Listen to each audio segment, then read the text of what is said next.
got it. Lamma dong bon jambe yong la ja za loi kang ge lu de dem nye den nye dara nam da rab sara ve chi nye de ge chi ye ze nye je tu gra le wang ze kong da se ve zhen re ma re men tam ne du ne che ze ve ro zo e gon la hu je tar ze yan lai du je yong den song Rudra Chödrak Nyamon Yikon Leje Chadron Dronze Shin Mare Mesre Dumara Nyugo Chenye Chönze Rate Nam Dene Tajen Saju Tarzan Yenden Luzo Jase Tuku Chödrak Chödan Chönyi Jente Daglo Mesen Jambe Yongla Zedene Chije Chenro Zreje Dale Demo Member Rapsarane Gadan Denje Jonglo Dogbaye Lodrö Pope Noa Zaldu Solo Namda Zutem Serge Saji Den Zen Bamer Linke Benze Sharab Nye Nongwe Jogun Sar Tumshon Dravi Lama Shage Yoro Jamya Shana Durje Jenreze Sayeni Bo Deba Nambar Sere Namke Nyembo Shamba Gundu Zon Nyeve Sejen Jela Shage Wo Sheje Kala Chen Rabi Jen Kuraje Zebe Don Durje Lema Ko Jerve Denba Kunne San Zebe Gaju Rimbo Chela Shaza Lo Kangirenjen Deshinyi Kajini La Charbakon Lamarenjen Tabiku Dojajin Shabe La Ndu Lasso Tene Sambashon Chupchodo Simje Basal Tabne Tambechu Sironans. So please begin by arousing the aspiration of awakening the body-mind, and with that as your basis, then listen to the explanations that are to be given. Penna Tishuye de Tekpachimbuge Lamjin Yamlin Doi Lamjin Yamlin Nange Ayu Marget Lamjin Yamlin Nange Ayu did some Zawade Shanchub Sem Tubare Shanchub Sem singing the Ninja Chimbu Gunna Longway Shanchub Sem singing the maids Harry Chubutilla did teaching a church from Rotogumar. So the reason for beginning in this way is the following. The teachings that are to be given are teachings of Mahayana Buddhism. And Mahayana Buddhism has two sections, that of the sutras and that of the tantras. Now, whichever one of the two that a Mahayana Buddhist practices makes no difference. The primary concern or goal in terms of the path is that of awakening to the body-mind within. And for that to happen, one has to generate the aspiration to do so. And the body-mind primarily has to do with, or is primarily concerned with, so-called great compassion. Great in that it's all-inclusive, as it were. It focuses on all sentient beings, without a single exception. in terms of compassion for them. And therefore, whether one practices the Sutrayana or the Tantrayana makes no difference. The body-mind is the basis of both, and to attend practice in the absence of the body-mind, without properly generating the body-mind, means that one isn't really practicing, or one isn't at all practicing Mahayana Buddhism. Even though one may think so, that's not the case.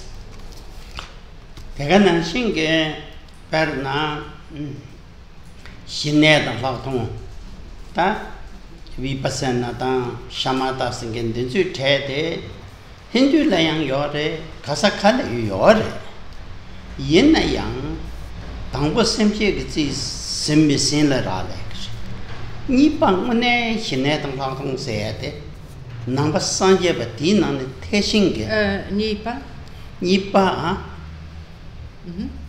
di nan namba sanje be hine singen de 당 학통 생긴데 가리인 반nen가라고도 친구고 여름마도 탄예 점때 가사칼 여. Now the topic here during the course is that of Buddhist meditation, and the two types of basic meditations found in Buddhism, shamatha and vipassana. Shamatha is about acquiring a calm and therefore clear state of mind, independence upon which vipassana can be practiced, which is about acquiring insight of mind's true nature once it has been calmed and is therefore clear, not preoccupied constantly with thoughts of this and that. Now, these two types of meditation you find in other religions. For example, Hinduism also teaches shamatha and vipassana, as well as other spiritual approaches. However,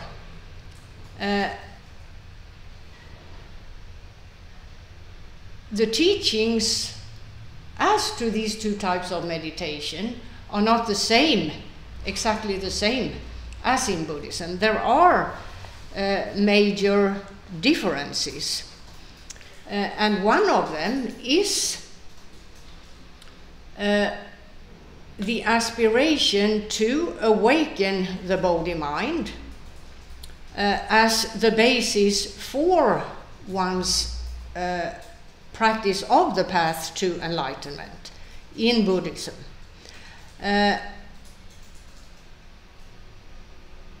So it's important to know that major difference as well as other differences that happen in connection with the various methods of meditation.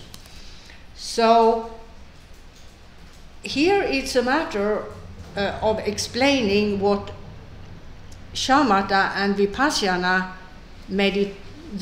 these two meditations, are about in the context of the Buddha's doctrine, knowing that there are differences between these two types of meditation in Buddhism and how they are taught and practiced in other traditions. So it's not a matter of just the Tanye de Karasung Tanye Chik Sung Sung. Tanye de Pa. Tanye de Kasakala do. Now the names shamatha and vipassana you find in many traditions. However, as was pointed out, meaning-wise, there are differences between the various traditions. One should be aware of that, and if one is a practitioner of Buddhism, one needs to find out what these meditations are in the context of the Buddha's doctrine, so that one practices Buddhist shamatha meditation and Buddhist vipassana meditation.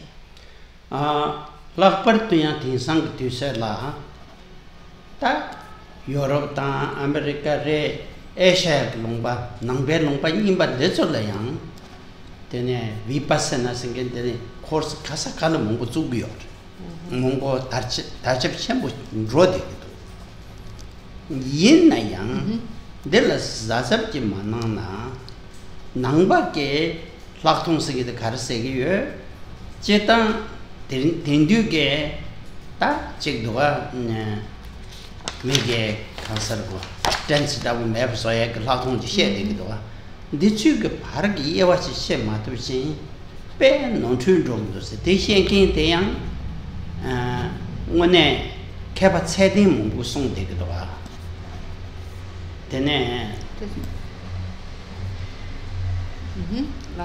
ke ba che de mo bu song ge do yang de xie de kin nang la yang west na chi ku ma re be be ge do zu xian kin zo ge de xi hu chi xie de ge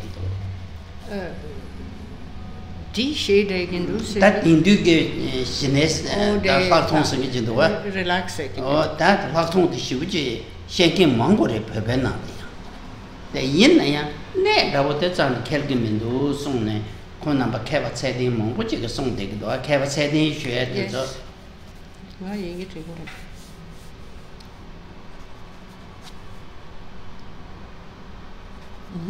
nong be yong le lo jong ya hu yun kin Halle lobjong ya hu yun kin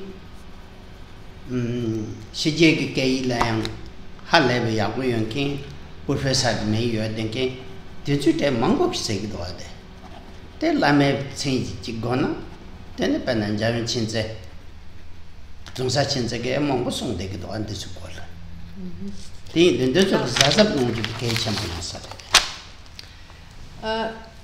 it's important to take care as to one's knowledge of a topic.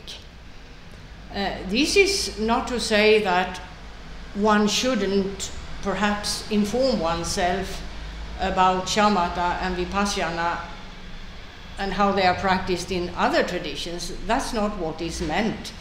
What is meant is knowing which type of shamatha meditation or vipassana meditation is explained when hearing explanations, that one has the knowledge which makes it possible for one to distinguish between the various types and methods. Now, in particular, that's very important in today's world. You have many movements, as it were, with a spiritual dimension to them. New movements and older movements as well, in addition to age-old religions like Hinduism. All of them teaching both shamatha and vipassana. However, according to the view of their tradition, which, as was said, differs because you're in a different tradition now. You're not in the Buddhist tradition. If you go for information of shamatha and vipassana as to another tradition, you have to keep that in mind and be aware of the differences that may apply. Now, there are a lot of movements today, particularly in the Western world, European continent and the North American continent, as well as in old Buddhist countries in Asia,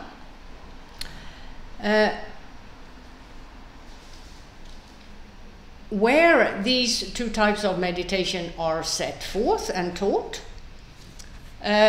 very often in the context of, or with the aim of, enabling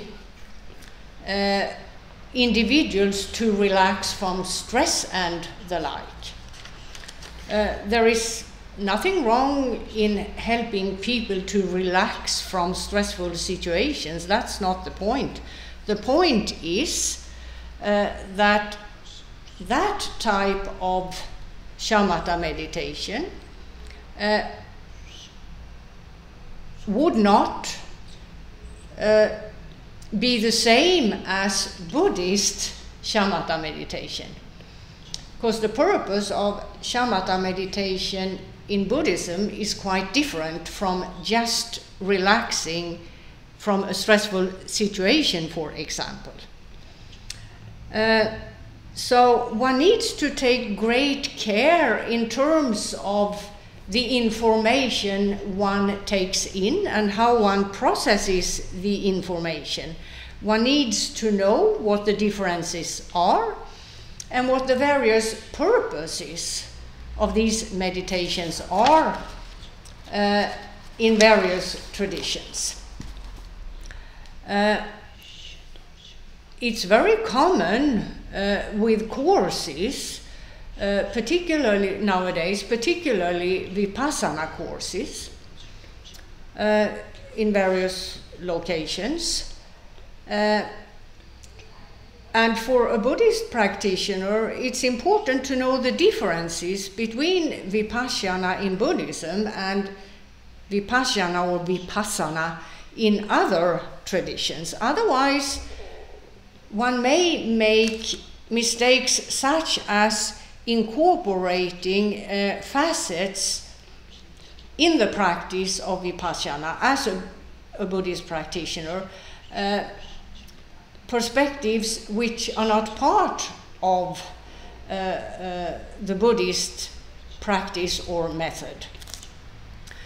There are a number of scholars today in the world of Tibetan Buddhism who are highly accomplished in terms of learning and also in terms of meditation, and some of them teach at various universities, primarily in the US, Canada and the like, the North American continent, some also on the European continent, however less on the European continent.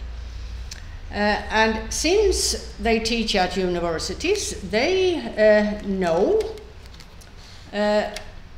either English very well or the language of the country where they teach, whether it's Germany, Sweden, or otherwise. So these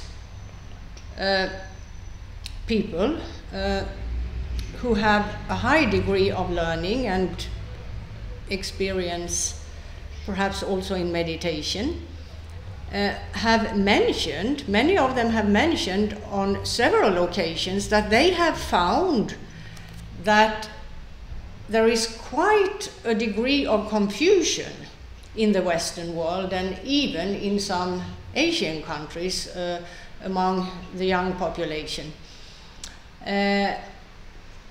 concerning what shamatha and vipassana mean in the Buddha's doctrine, and what these two types of meditation mean and their purposes in other traditions. And they have, on quite some occasions, called for more information here, defining these two types of meditation according to the traditions that teach them. So there is not this mix of perspectives brought to Buddhism or on the other hand, to other traditions from Buddhism. There are even new approaches with the spiritual dimension that reduce these meditations to exercises in mindfulness, as it were. Mindfulness is a quality needed, particularly in terms of any type of meditation. However, Buddhist shamatha and Buddhist vipassana is not just about mindfulness. And as was said, there are masters today of Tibetan Buddhism. One example would be Khenpo Rinpoche, who have brought up these issues on various occasions, as well as other individuals like him, who all of them have discovered that there is a lack in terms of capacity to distinguish between what shamatha and vipassana are about in one tradition from another. Teacher, tene tagana shinge shanchup jisem sangen tegi de pana tongning gimik patong lojong gimik ba khorang shanchup sem gi jure ma to semyo de mare de yang junte ni de norma shorwa nang jute hajang ke chambure. And as was said in Mahayana Buddhism, the so-called body-mind is the primary perspective. And in order to generate the body-mind, the practitioner in Buddhism is set to engage in various practices which will act as a cause for being able to generate the body-mind. Examples, so-called Tonglen, which is about meditating that one gives all goodness that one is in possession of, as it were. One distributes that to all sentient beings, and then takes upon oneself their suffering, relieving them of their suffering.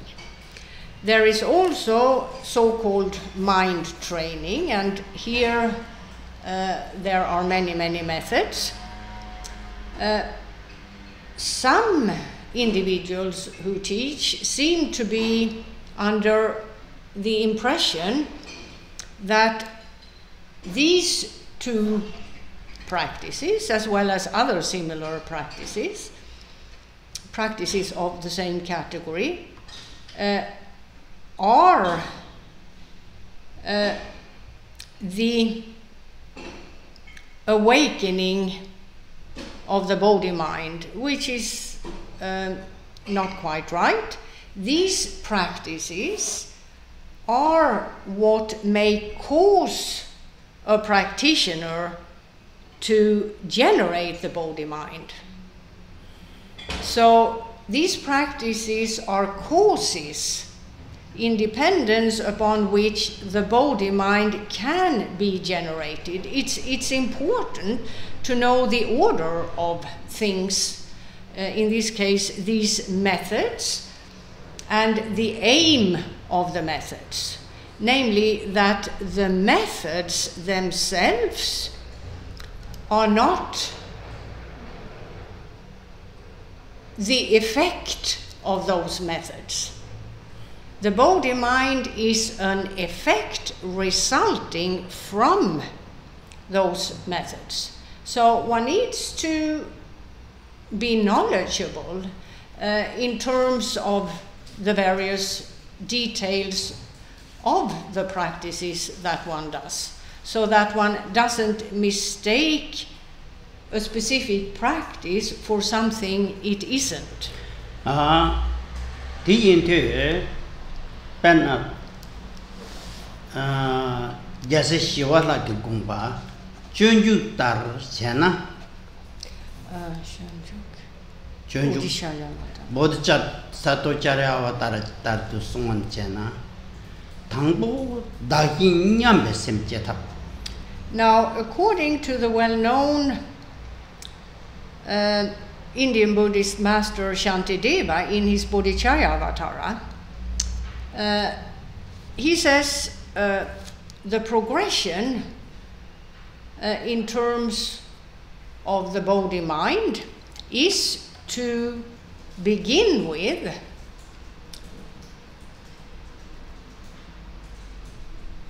generate knowledge of the following, namely that I and other are equally important.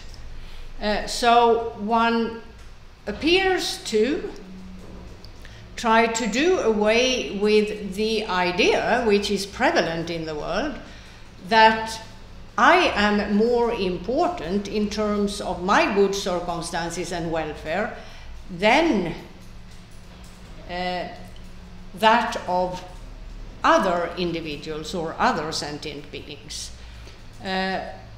making for a sort of self-centered view in terms of how the individual looks at himself in connection with all other sentient beings. Namely, he sees himself, his own welfare, as more important than that of others.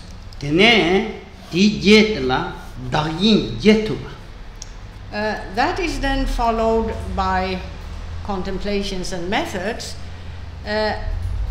by way of which in the end, when the methods have been successfully completed, the practitioner would, to some degree at least, be able to exchange his own good circumstances for the bad circumstances or the difficult circumstances of others. And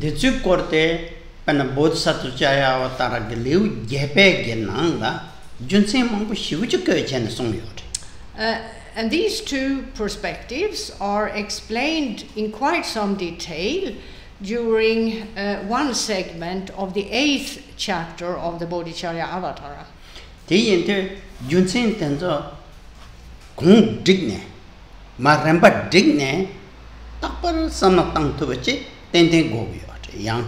So a practitioner needs to acquire knowledge of the proper order, the contents in terms of the methods and so on, in order to be able to do these practices.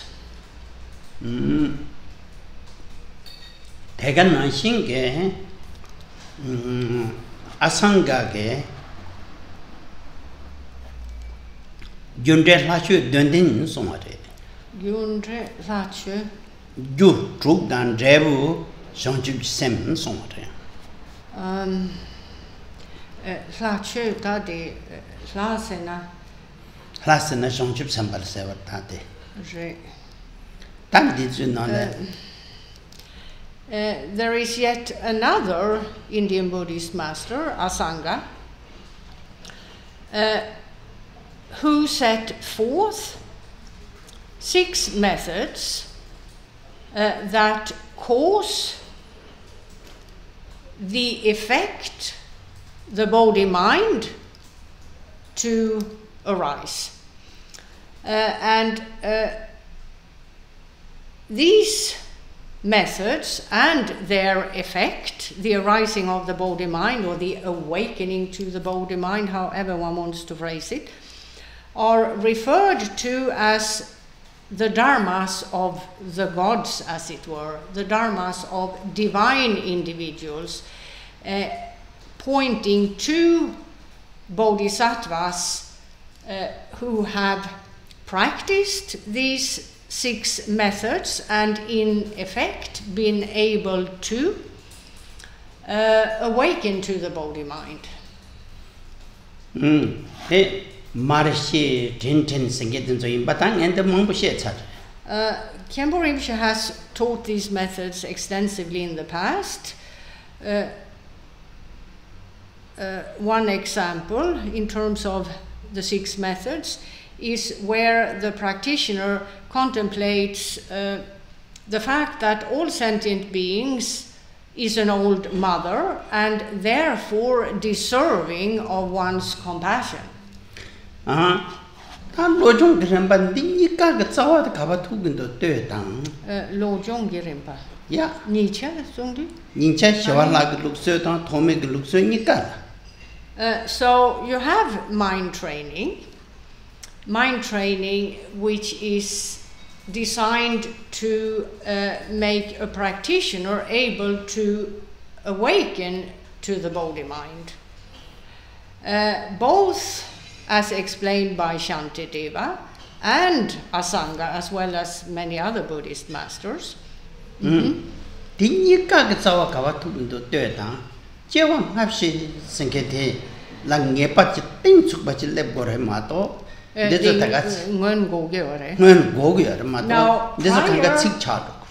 prior to be able to practice mind training, the practitioner needs to have a very comprehensive knowledge of the principle of reincarnation. The fact that all sentient beings take one rebirth after the other in various worldly existences. You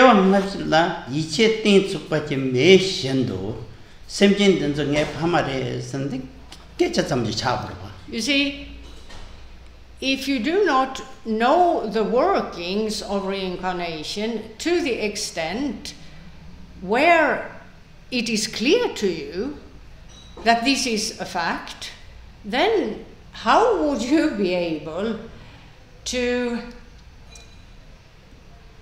have great compassion for all sentient beings without a single exception? It would simply not be possible to have that type of all-encompassing compassion unless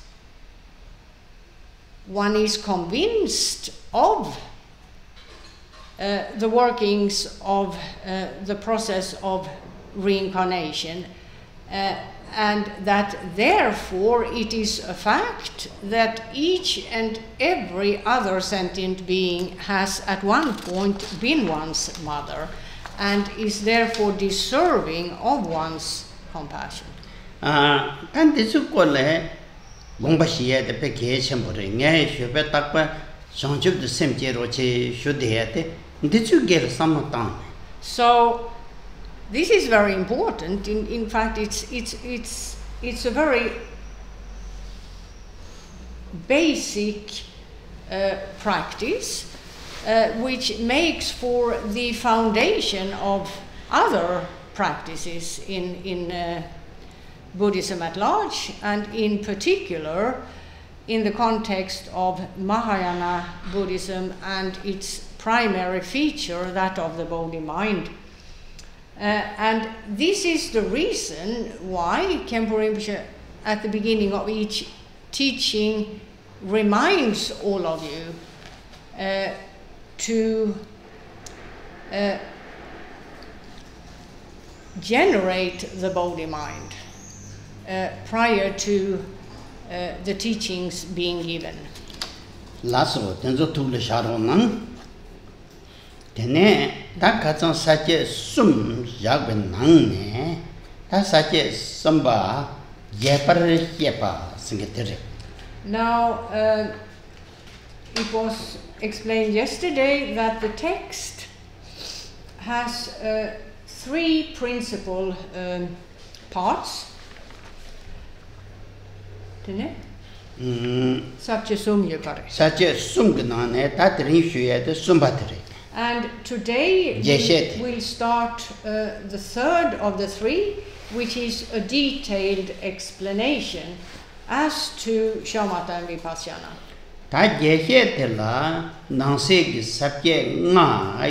And here there are 5 subdivisions.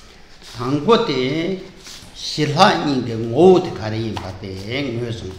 the first of the 5 subdivisions tells the reader about the essential nature of shamatha and vipassana.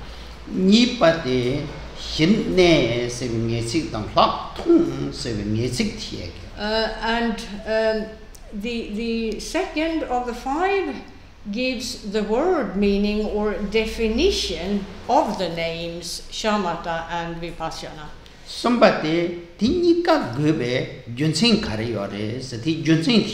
And the third explains about the necessity of both methods.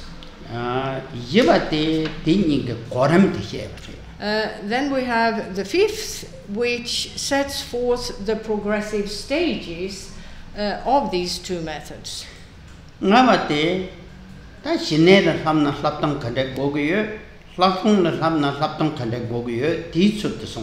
Followed by the 5th subdivision, which explains about the training in each of these 2 practices.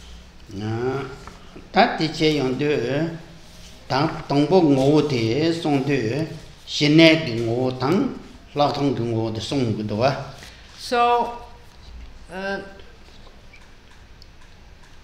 the first of the 5 subdivisions then sets forth or explains what the essential nature of shamatha and the essential nature of vipassana are.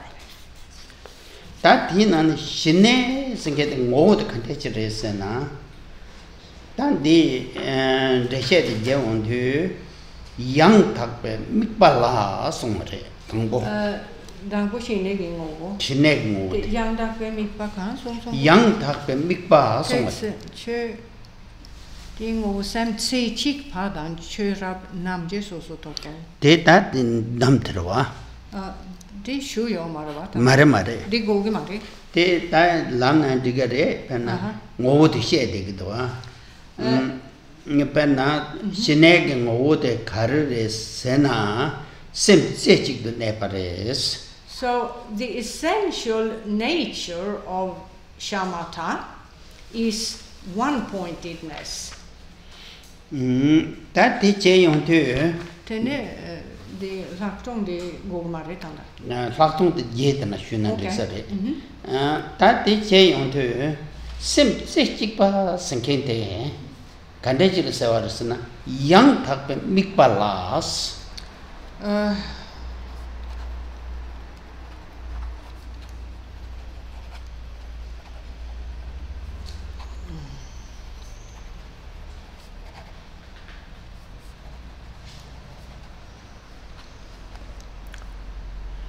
Yang dak bemikpa la tenne. Ja, semse chipa songare. Da yang da pet siktela. Tange tandan che yewung yo. Yang dak bemikpa songgoya the pen mikpe yulte jeme ji yin go yo.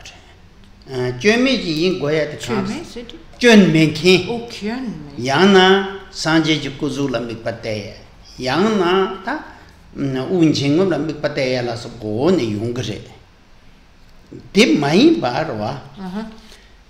야, 자오자오 찍을라. mikpachi teba ina te shedong che gwa. Oh, I see. Te shedong che ne te nam ni sen te khorang train deba te shine rebe sana mare sungare. So shamatha is to rest the mind one-pointedly using a correct object of observation or meditation, however one wants to phrase it. Now, what does the word correct point to here in terms of developing the one-pointed attention, type of attention, which is the purpose of Buddhist shamatha meditation?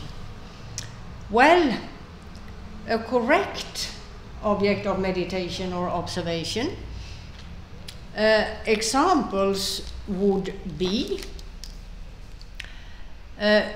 to focus on the image of a Buddha, for example, or the coming and going of the breath, counting, for example, cycles of breath, in order to develop a one-pointed focus or attention, thus calming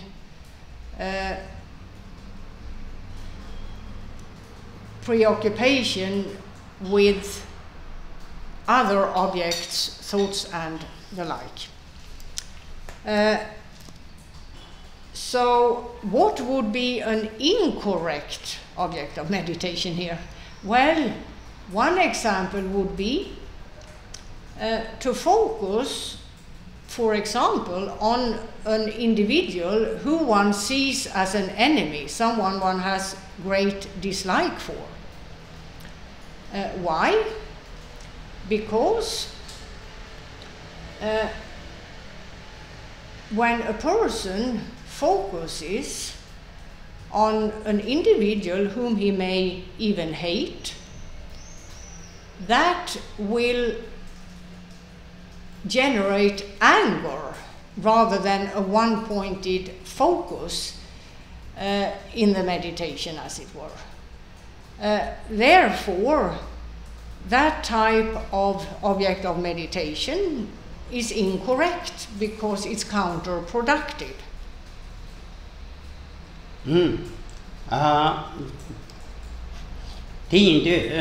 Yang takpun mikpate sanji chukunda rawa chila mina tate ida chedu te gyaware te ugla mikpate wa te gyawa chaya khande chiyore sitwa rawa chinang bina. Now, according to Buddhism, to focus or to focus one-pointedly on an image of a Buddha would generate merit in that the very image of a Buddha embodies great merit, in that a Buddha embodies Buddha, the enlightened state, enlightenment itself, as it were. That may be quite clear to a Buddhist practitioner. Then there was another example of a correct object of meditation here, namely focusing upon the coming and going on the breath, breathing in and out. While breathing in and out, one tries to maintain a one-pointed focus of just that, thus pacifying other thoughts and distractions. A Buddhist practitioner may ask himself, would that also generate merit, that focus or that object of meditation?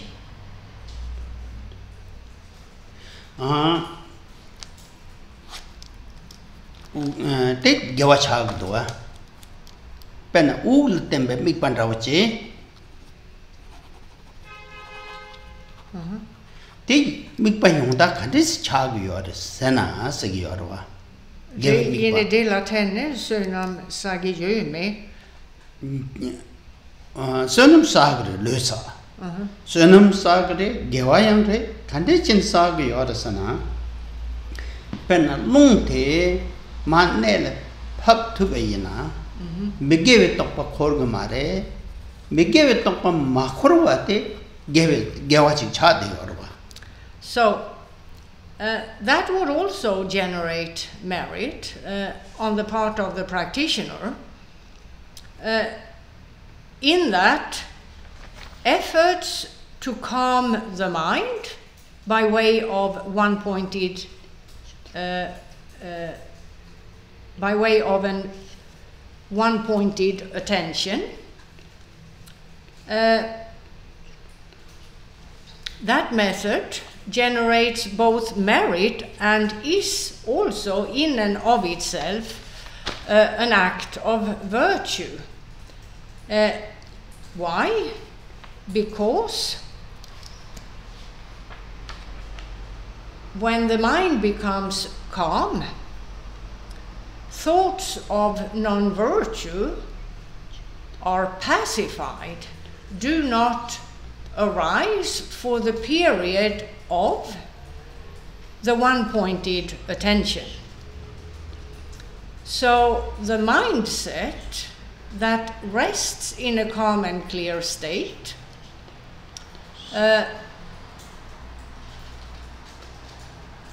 is a virtuous mindset, and therefore one that generates merit, even though the focus isn't comparable to the focus of the image of a Buddha in terms of the merit and virtue of the focus itself.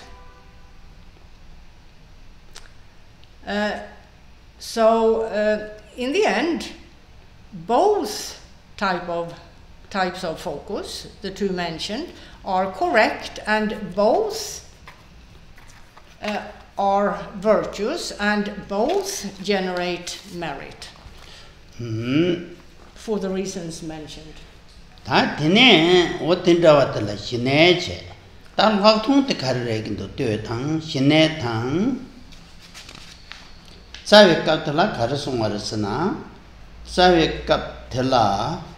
Chödrak namje sosul tokpa wo songdo. Sorry, I'll do it better. Chödrak the number deka sosul tokpa shera. Yeah.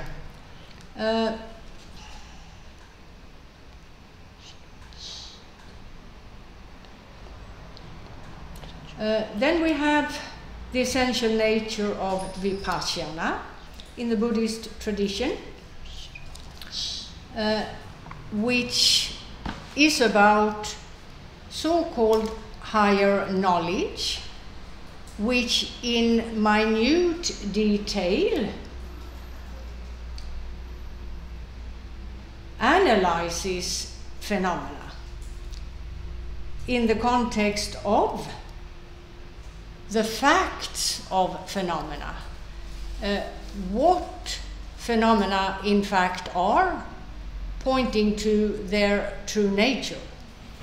Then the nelukte.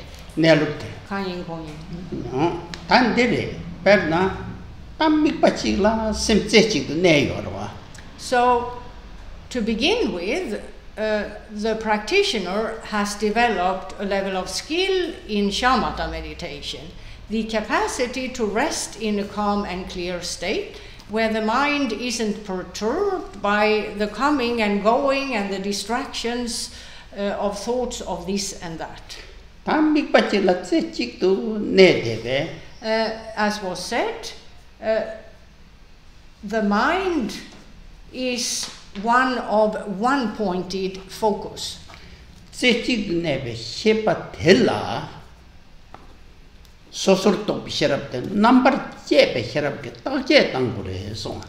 So, on the basis of the one-pointed mindset,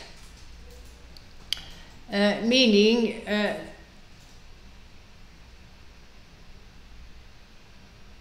objects of attention other than just one are not at hand, that on the basis of that one-pointed mindset, the practitioner, by way of so-called higher knowledge, analyzes in minute detail and separates the various perspectives of phenomena at large.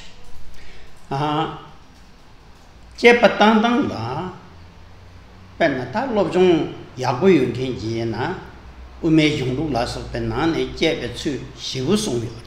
Now, this type of analysis is taught extensively in the various treatises of the Madhyamaka school of thought.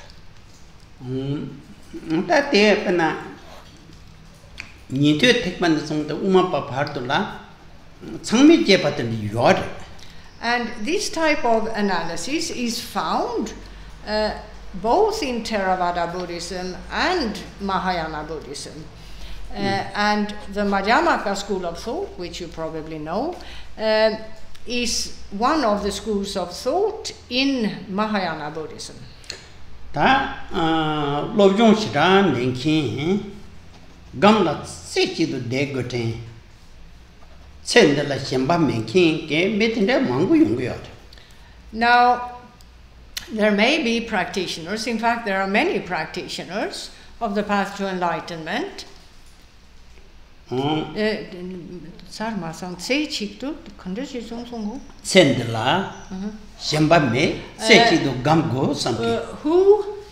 may not have studied extensively the Buddhist scriptures, where you find the ins and outs of the type of analysis just mentioned, but who have a one-pointed focus in terms of attaining liberation from samsara, in consequence of which these individuals have turned their backs on the world.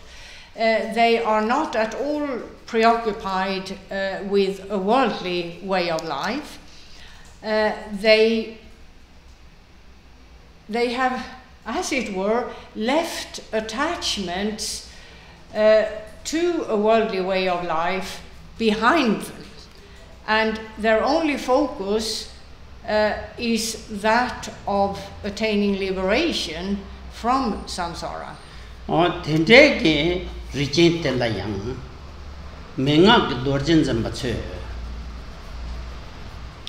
Now, for this type of practitioner, Tetela tene mingak dorjin zamba chö lama cheparwa chö semchul chi minga sene chepa chi tang juguyor. There is a method of analysis, perhaps not as extensive as the analysis found in, for example, the Madhyamaka school of thought. However, there are methods of analysis where or that belong to the tradition which emphasizes so-called key instructions that are given by extraordinary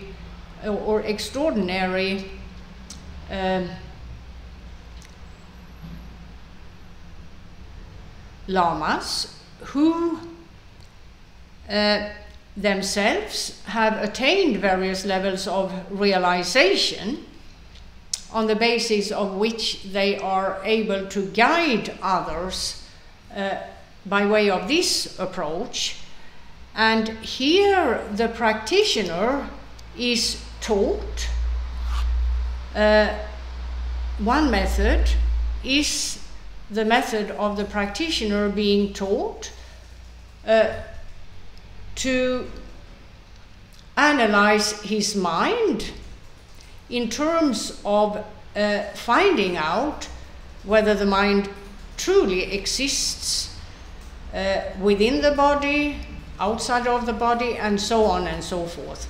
There are key instructions which will make it possible for this type of practitioner to analyze his mind in terms of whether it has a real reality or not. Ti into Rala Tana Jogam to Jagam Save Tanya your head. Jagam. You have the Mengagilula. Mari Mari Chitang. Chirtan. Now, in general, Dadi Chödrak Yeah. In terms of Vipassana and a process of analysis, you have two approaches. So-called analytical meditation and so-called resting meditation.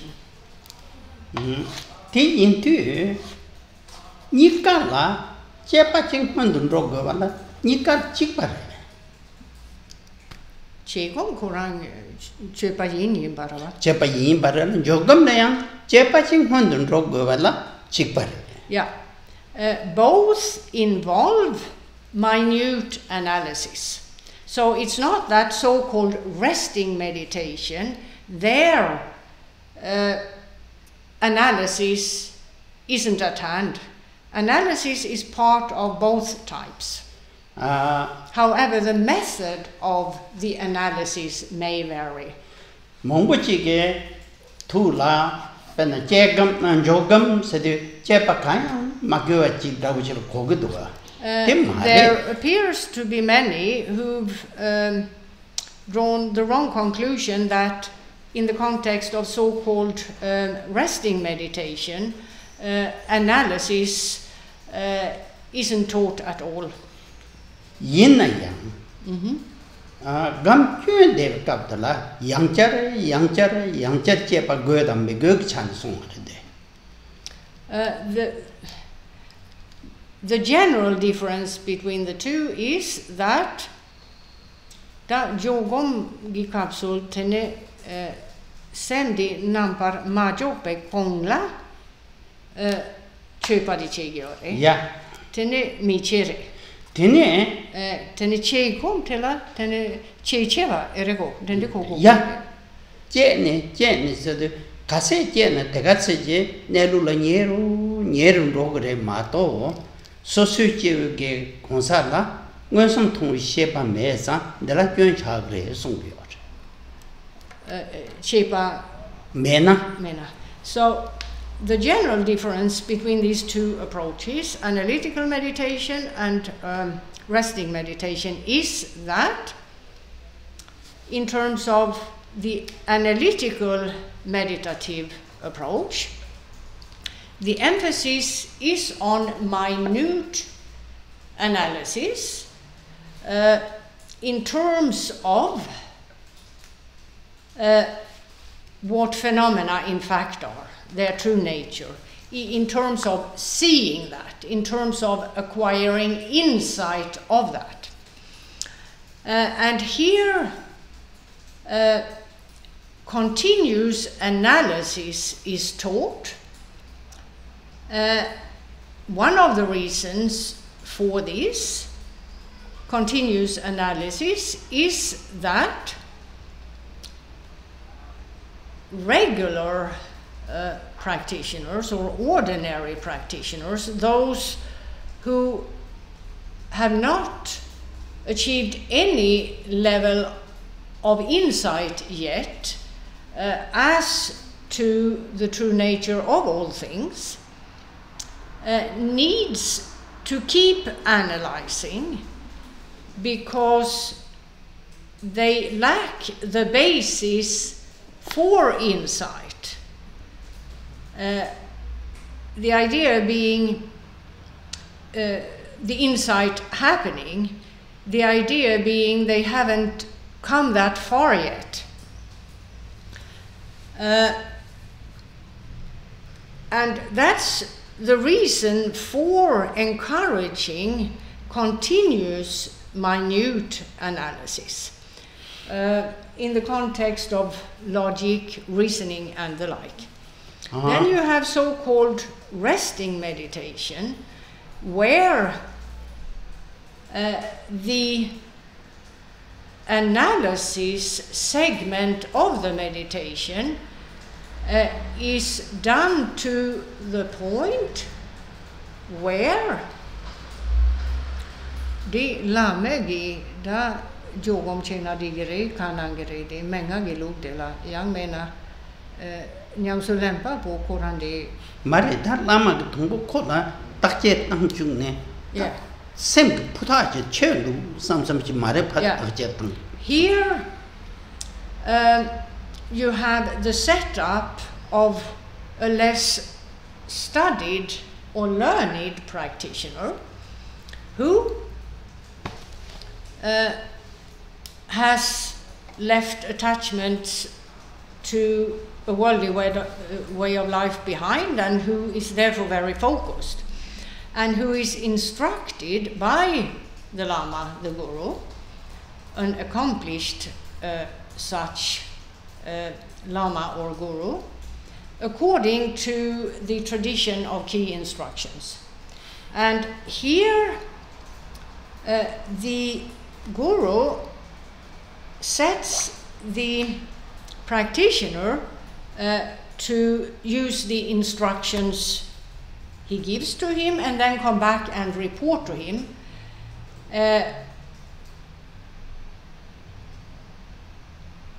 in terms of possible progress and so on. And in those conversations with the disciple, this type of guru will have the capacity to judge when the practitioner has gained the insight required for him to stop analyzing and instead focus on so-called resting meditation, which then does not include analysis like previous anymore.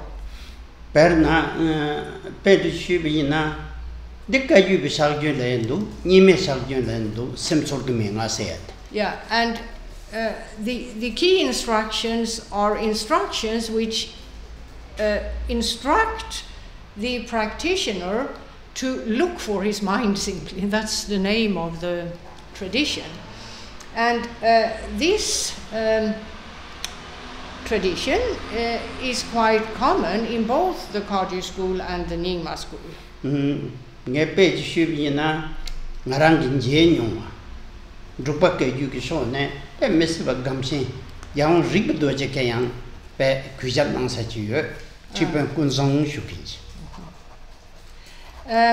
Khenpo Rinpoche will give you an account of a recent Tibetan Buddhist master of the Drupal Kagyu school as to this tradition.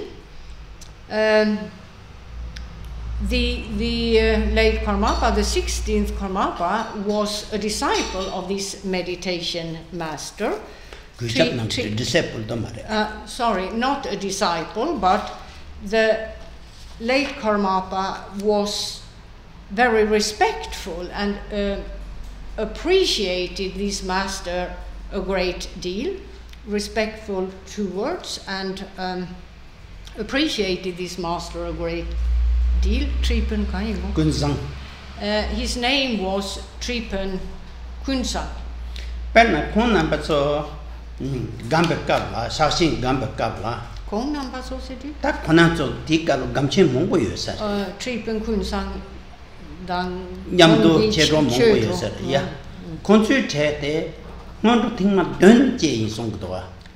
Now, they reported, Khenpo Rinpoche met with Tripen Kunsang, who told him that he and his fellow Dharma practitioners, when they started this path, that of so-called resting meditation, they were first instructed to do the preliminary practices 7 times. That's how they began. Then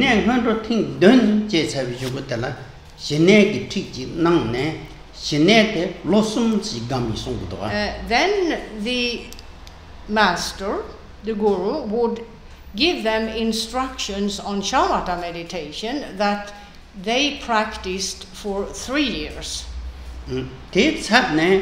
On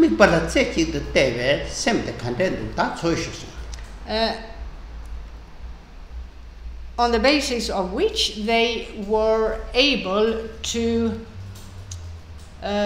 perfect shamatha meditation. They attained so-called one-pointed attention, or a one-pointed mindset, and then, and only then, were they instructed to look for the mind, as it were, in terms of analysis which precedes so-called resting meditation.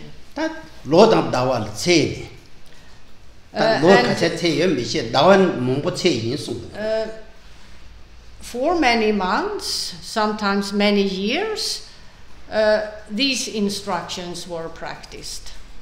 And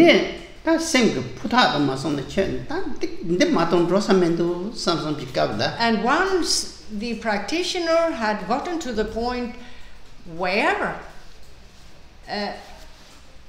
he had arrived at a final conclusion as to what the mind is or isn't, then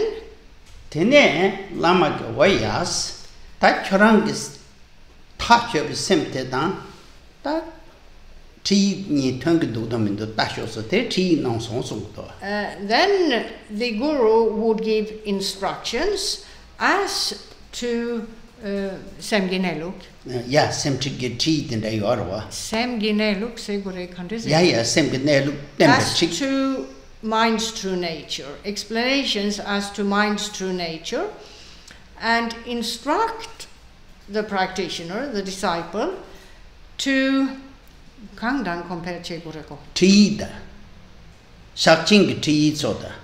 to compare his final conclusion to what is set forth in various treatises of the Mahamudra tradition. And if they found that their final conclusion accorded with what's written in these scriptures, then they were to explain to the guru how they had arrived at that result, namely that their final conclusion as to mind's true nature did accord with what was said in the scriptures. And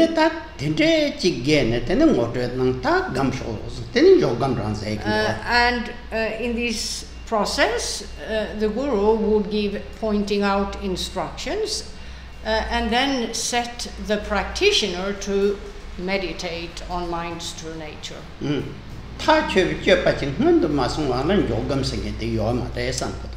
Resting meditation, in terms of the proper tradition, is done only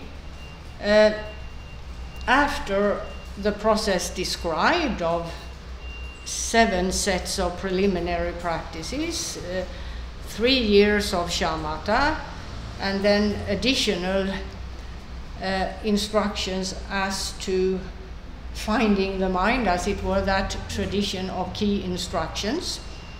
So,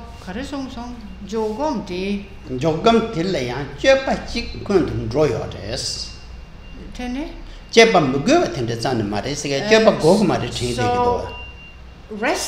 so-called resting meditation is about resting the mind in the insight of mind's true nature that one has arrived at, confirmed by the guru, and then further methods, one would presume, by way of which that final conclusion is brought to higher and higher levels of realization, till enlightenment, as it were. So, resting meditation in the absence of analysis is not part of the tradition. Analysis is part of the approach called resting meditation. Chezang de la song du yang Chödrak namje sherab sayanda sosor topi sherab sayanda song gudwa Sik de la koju shirayot Sik de la koju karayore De sosor to gugdwa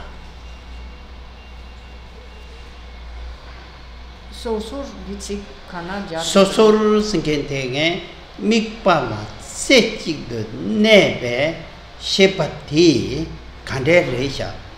So it's about analysis of the one-pointed mindset which focuses with one-pointed attention on just a correct object of meditation. Ta tinda chute dubje la Tene so kangi so ni go gerwa so ina ni som chi katsa shik. Ta sem kechik mate de padrendo maung barendo tata barendo te chene te rangi madu pal ten phabu do. So there is one-pointed attention to the so-called mind stream made up of an uninterrupted ceasing and arising of instances of the mind, each being individually analyzed in minute detail as to beginning, middle, and end, past, present, and future, in terms of acquiring insight of, or for the purpose, the analysis having the purpose of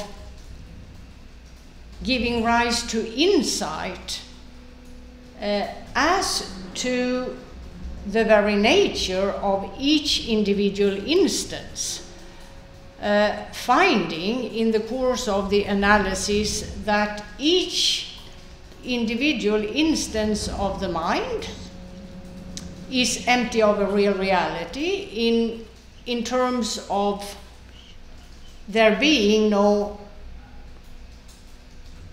past, present, or future as to the process of the coming and going of these instances of the mind stream, or the instances that make up the so-called mind stream. Tati dubje la tenen Rebecca la longsum se thong na do Ta nga tetse de pöyde de so sorte da kechik ma regi de pa maon la sopa yö me gitache ta de le yang so sor tache ta so sor tache tang do te tache tang nge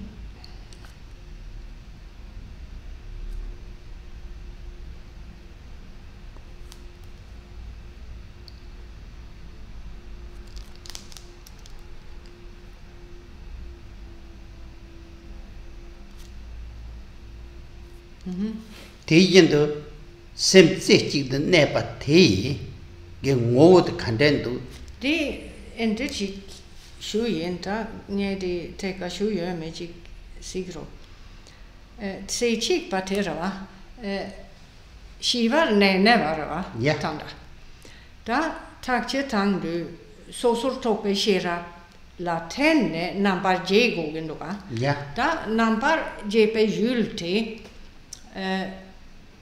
Semgön kechik ma re shintu so chene de takshe tango gerwa koran dempa drogi yöme da koran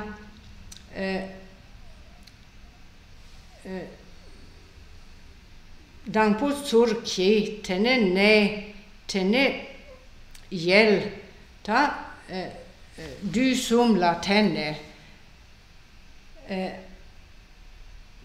dempar madrupa gi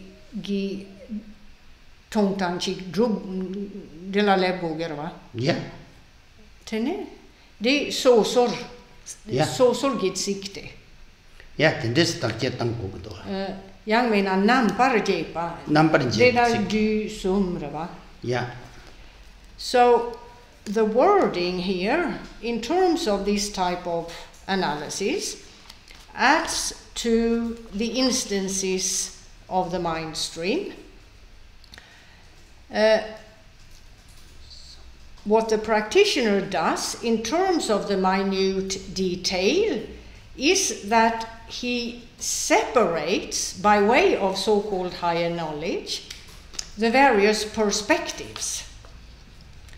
And in terms of instances in the mind stream, that would be a reference to,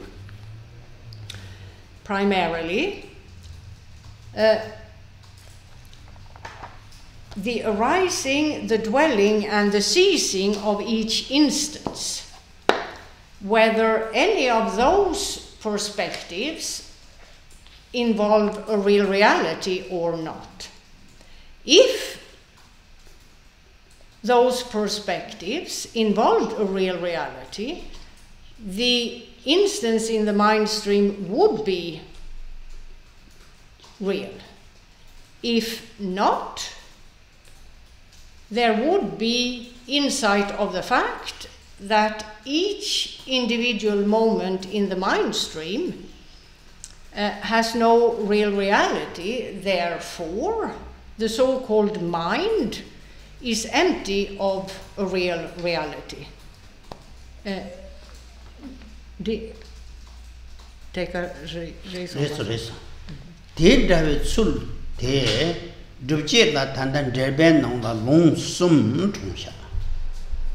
Now, in the text, the author quotes 3 sources in the context of what was just said regarding the essential nature of shamatha and the essential nature of vipassana.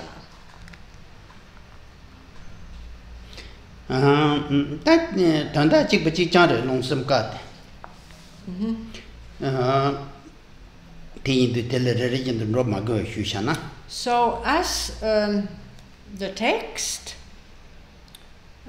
is available on the home page of the center here in Vienna, Karma Sampeli, you can yourself, Khenpo Rinpoche says, read those quotations taken from 3 different texts.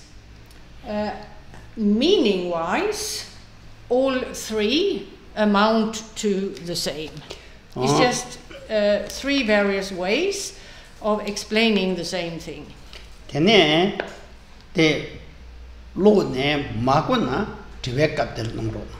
So, when you read the quotations in the English translation, and you have questions, there are things that are not clear, please send your questions before Wednesday evening of this week to the email of Dapo Kajiling, the specific email as to the Q&A sessions, which is listed on the home page of Dapo Kajiling. Lasso.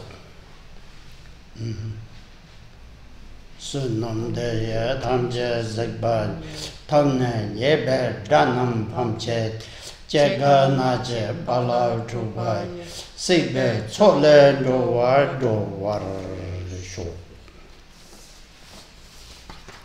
That is all.